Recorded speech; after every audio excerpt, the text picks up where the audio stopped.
Today we're going to talk about Poshmark frequently asked questions. I do not know what the questions are, but we're going to see what people have questions about, and I'm going to answer them based on my experience as an online reseller. Hi, my name is Misty, and I have been reselling online for 4.5 years. I started in 2018, and now we're in 2023. So this will be my 5th year anniversary on Poshmark, and I've been selling on eBay for more years than that, but only seriously in the last 4 years, and then I'm on also 4 other platforms. So I ship items daily, and I just wanted to answer the questions that you all have because it is so important that you all get started on the right foot when you're selling online. Okay, so let's go. And right now I'm going to be in the group of Poshmark community buyers and sellers, one of my favorite online Facebook groups, and see what kind of questions people have. Okay, here's the first question. For those of you that have purchased and received items packaged in the USPS Tyvek envelopes, how did they hold up? Okay, so if you are an online reseller and you want to get free packing supplies, you can do that through USPS. These will be priority mail or express packaging. Now for Poshmark, you can use priority mail, but not the express. For most things, excluding like electronics, which will go ground. But one of the most frequently used items that I purchase from USPS, and when I mean purchase, it's free, is the Tyvek envelope. And the Tyvek envelope is basically it's a plastic, some kind of plastic envelope. And you can get in batches, I think of a 25 and 50, and you can do multiple of those. But they're free from the USPS website. I have a whole video all about USPS free shipping supplies. Check that out. But they are the best. I will say they are the best. They are better, I think, for us being durable and non-destructible than, say, getting my free eBay poly bags or any poly bags. Because poly bags you can easily puncture a hole in, but when it comes to the Tyvek envelopes, they're pretty tough and they're lightweight.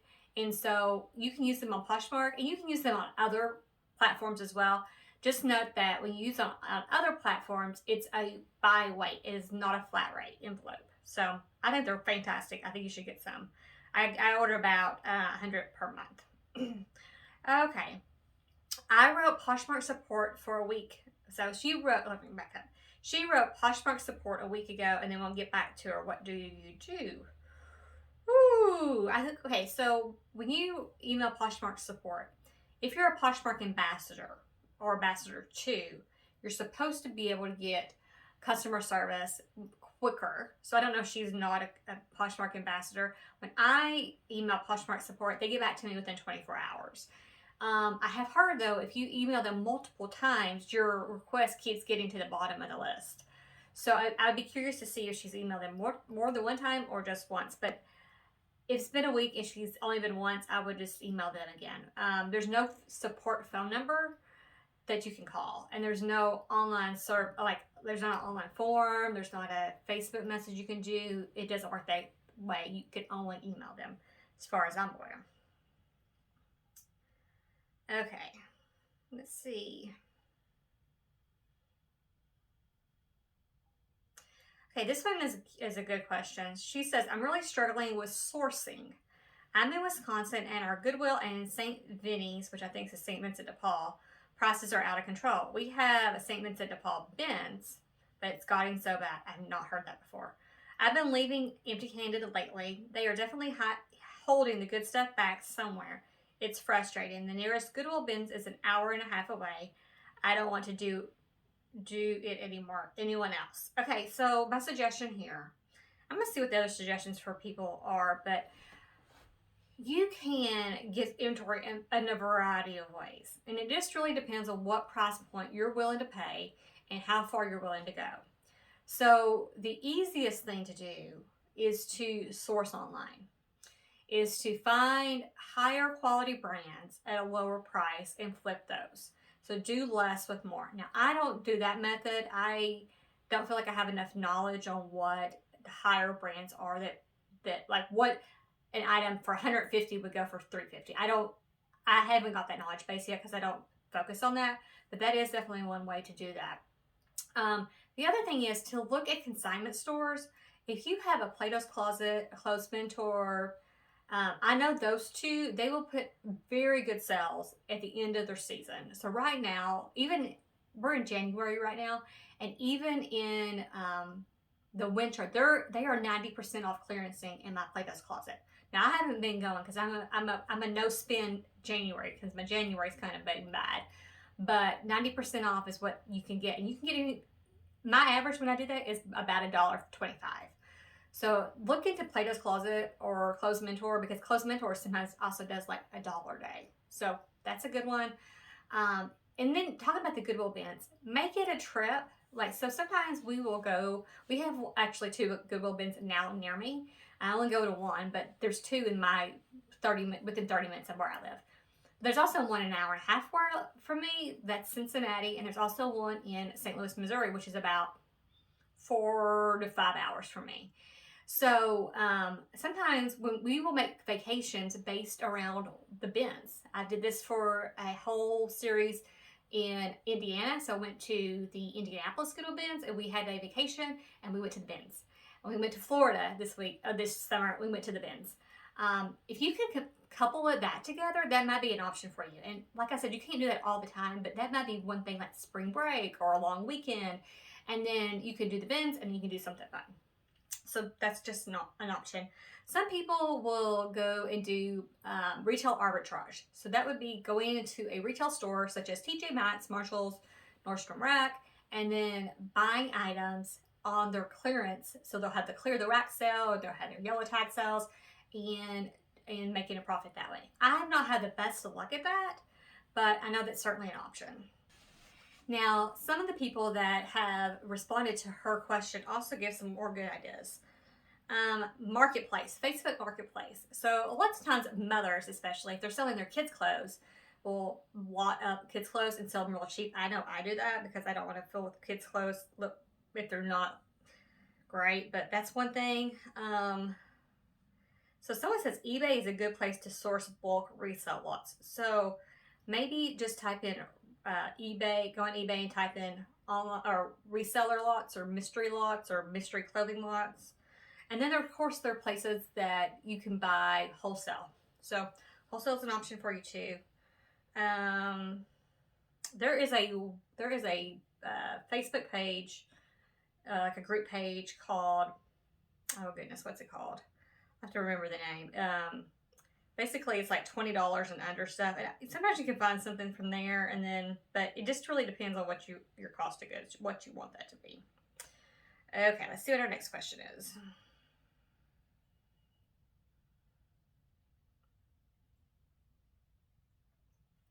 Okay, so the question is, asking advice for a newbie. I am only posting clothes at this point, and I thought I would focus on plus sizes.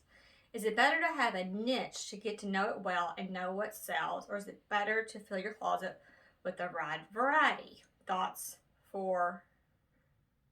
you for your thoughts. Okay, so I like selling a wide variety because I don't want to be, I don't want to go to the store and only find plus size, because that I may not find a lot. And actually, when it comes to plus size, I don't find a lot. I do find some, but if I had to base my income on just finding one niche, I wouldn't make the money I needed to make. So I do a variety. You can certainly niche down, especially if you have access to a certain style or niche or size. Plus size actually does very well. Does very well in swimsuits and activewear. That's what I found. So activewear and swimsuits and bras. So if you're looking at that, I think that does better than, say, just shirts or pants. But shirts and pants can sell too. When it comes to sizing, I like, if I have all the stars aligned, I will source size 6 to 5X. You know, especially in men, I like big and tall. Better than a regular traditional sizing. So yeah, plus size is a great niche if you're going to niche down. Okay. Sellers on average, how much do you make a week? Okay, so I think how much you make a week depends on how much you list and how many items you have and how many different platforms you're on and how much time you put into it. So it just really depends. It looks like everyone's saying $15, $500. My goal is $12.50 per week. My goal is $5,000 per month. And so, but I have a large closet and I'm in a lot of places. Now this month has not been good, but that's where I'm looking at $5,000 a month. So that would be $12.50 per week. But some weeks I make it, some weeks I don't. Relist. This cannot be said enough. I relisted an item and it sold within 24 hours. I think if you're not relisting, you're missing out on money. So relisting is when you take an item off the marketplace and then you post it again. Now you can do that in several ways. If you have a company, and I use Vendoo it has a delete and relist feature. You just click the item and which platforms you want it to come off of and relist, and it will automatically do that for you. Now, if you do not have that and you're on Poshmark, you can also do a copy listing and it will come back as a new fresh listing as long as it's 61 days or older. Now, if you use Vendoo, it does not matter because it's a whole new listing. But with the copy and relisting Poshmark, it's 61 days or older. Now, if you're on eBay, you can also end a listing. So if the listing is coming up to its 30-day end, or you can end it actually at any point in time, and then you can sell similar. So rather than sell similar, not just straight relist, sell similar. That will get it fresh for you. So when you delete and relist, you make items fresh in the algorithm and you do get more eyeballs on it. So that's what I do, and I relist everything within 30 days. What brand of clothing do you think seems to sell the best for you? What are some of the items that you go after to try to resell? Okay, so I like more than the brand. I'm looking more for fabric content. So I am in a very urban area, but yet I have access to very mall brands. Nothing really fancy in this part of Kentucky. So I'm looking for cotton, 100% cotton. For some things, I'm looking for a 100% linen or a linen cotton blend. I'm looking for cashmere or a cashmere blend. And I'm looking for brands like Eileen Fisher, and I like J. Jill, but it does not sell very well. I like Johnny Was. I like Torrid, especially Torrid sportwear. I like Lane Bryant Active or Libby Active. Those are the brands I'm looking for. And then swimwear. I'm looking for swimwear. I'm looking for bras. I'm looking for shoes. I'm looking for leather shoes. I'm looking for suede shoes. So high quality purses in leather. Doesn't have to be the best brand, but as long as it's in leather or has a fringe or something unusual about it, that's what I'm looking for. And then I also look for, this is a good one too. Look at what everyone else says. Lily Pulitzer. So I do find that here. Sorel boots, and I sell Lululemon, but my Lululemon just sits for a while. I look for Free People sweaters. And then I have honestly been selling, even though I'm saying all these great, wonderful things, I have been selling in this economy the lower level brands. And it's crazy. It's like I'm selling Wonder Nation, which is a cheap Walmart kids brand. I sold what did I sell the other day? So I've been looking at my sales. I can tell you exactly what I've been selling. I sold a Calvin Klein bathing suit. I sold a Gianni beanie pair of shorts. I sold these Stevie's knee-high boots for kids that were in horrible shape, and she gave me a 5-star rating. I look for North Face in Colombia. I look for Patagonia for sure. I look for things that are unusual. Let's see what other things to sell. UGG. I like to sell UGGs as long as they're in good condition. I like to sell new with bathing suits, and I sell used ones. I mentioned bathing suits. Yeah, Wonder Nation. That's the surprise. I like to sell Target brands. I don't want to pay a lot for them. I want to pay $1 or less and buy them at the bins or buy them really cheap somewhere. But Knox Rose, and there's another brand of Target. There's another BOHO, more BOHO brand that actually sells well. But I am selling these low level items. It is really, it's really wild right now what's selling. Let me go look at my Mercari. I was looking at Poshmark. Let's see. If you're not selling on Mercari, that's a great platform, I think, to sell on. It honestly is my favorite platform to sell on. I get very little issues there. Okay, completed listings. Let's see what's sold. Shein. Oh my gosh. I have sold a Shein, it boggles my mind. Easel, when the Shein I did not source, it came through like one of the wholesale packaging, and that's why I got it. But when Shein came from Jomar, it came from Jomar, so I would not have bought it, but it sold. Easel, which is nothing. Cacique, that's a great brand to sell in swim and bras. Figs, Beyond Yoga, Free People, Shade and Short, which is a Target bathing suit brand. Under Armour sells. Yeah, I'm just selling all these random little Greg Norman, like nothing stuff. Okay, so just know that as long as you have a good style, it might sell too. And some people say vintage. I don't sell a lot of vintage, but I have sold vintage, and it actually does sell for a higher price point.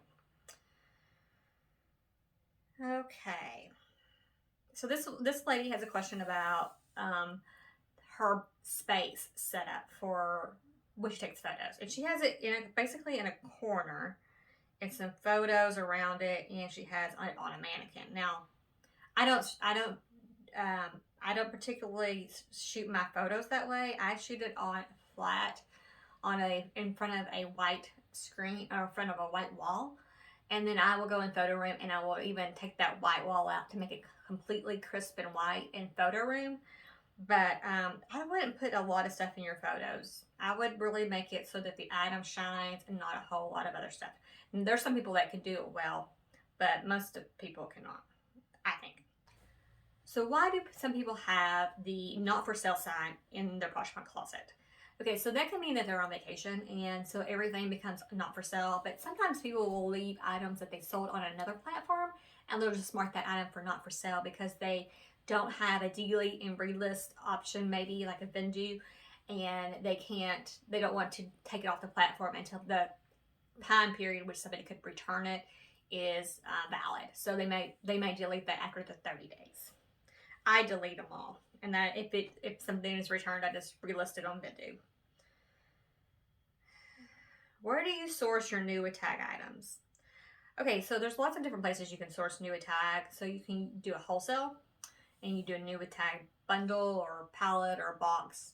I particularly just use Goodwill and Goodwill bins. I don't do a lot of retail arbitrage, but that's another way. Occasionally I will find some stuff at retail arbitrage, but it's not my main source. There is a site called New Without Tag Outlet, NWOTOutlet.com. And there's Last Chance, there's Macy's, there's Saks, there's Nordstrom Rack, there's lots of different places, but I don't particularly focus on new tag. I find it's great, but I don't particularly focus on it. Let's do one more question for today. Sometime when someone likes an item, I go to their page and I follow them. The person's page is loaded with fake bags saying that these are not a brand. Louis Vuitton, Gucci coats, how do they get away with it? I thought fakes were not allowed even if you state it. The pictures even say Gucci. Okay, yes, it is illegal to sell counterfeit bags. Even if you say this is a dupe for, or this is a not real Louis Vuitton, you cannot be selling those bags. So what you can do is you can flag that person's closet. You can flag the item as mark it as counterfeit. So Poshmark or other platforms can take it down. Yeah, you have to report it. So, and I think a lot of people just report it and they're still there, but lots of times they do come down. They'll just relist it, but report it. All right, maybe just one more question because why not, right? I haven't filmed in like 2 months. I know I've been putting out videos because I filmed it all before the holidays, but I have been focusing on some other things. I've been working hard. My background is in design and marketing, so I've been designing party invitations and I've been designing stuff on Zazzle for Poshmark. So check out those links below. But I've just been focusing on that and not recording. Plus, when my sales are down a little bit, I just don't want to do anything when it comes to like reselling. But I'm doing it anyways. Okay, let's see, one more question. And if you're liking this video, please give it a like and subscribe if you want to see more content like this. And if you have questions, put those in the comments below because then I can answer those questions in another video. There's lots of good questions. If you're not a part of like these online groups, it's really good. It gives you a lot of knowledge, and for me, it gives me a lot of ideas of what people are struggling with, so I can make the content to what they're struggling with. Okay, so this is a question that I think a lot of people have. For everyone who does this as a full-time job, and I do, I've been outside of corporate America since August 2022, so I am finally transitioned to being a stay-at-home mom / working my butt off, selling items and design stuff. If you're like me, give me a hallelujah. But do you do this as a full-time job, and are you an LLC? So LLC is a limited liability company or corporation. My husband for years was a certified financial planner, and he did taxes. And as part of doing taxes, he was very aware of what the benefits of being an LLC versus a sole proprietorship or other types of incorporated businesses. And he suggested for me that I only become a sole proprietorship, because right now at where I'm at in the amount of sales and what type of stuff I'm selling, the liability I would have is so very low that a sole proprietorship makes sense, and it is economical. So you can go to the bank and I suggest that you have a separate bank account for your Poshmark or your eBay reselling account. Okay, so your separate bank account. That way you keep all the funds in and out separate. So, but you can go to the bank and tell them you're a sole proprietorship and you want to open a company bank account, and you can do that. That's what I've done, and it works beautifully. So you don't have to be an LLC. If you have liability, or if you are at a certain income threshold and it's more apt for you to transition, you can do that. So you would want to talk to your CPA, and if you don't have a CPA that does specifically online reselling, there are people online that you can work with. I think Mark II is probably the most known in this community, and he is I can't remember his actual title, if it's reseller CPA or something along that nature, but you can work with him, and he would make sure that you're set up the correct way. So for me, I'm a sole proprietorship, and I think that works wonderfully for what I do. So thank you so much for joining me for today's Poshmark FAQs. I hope you were able to get some work done while you were listening to questions that a lot of people have, and hopefully if you had those questions too, they were answered. Good luck, and I'll see you back again in 2023.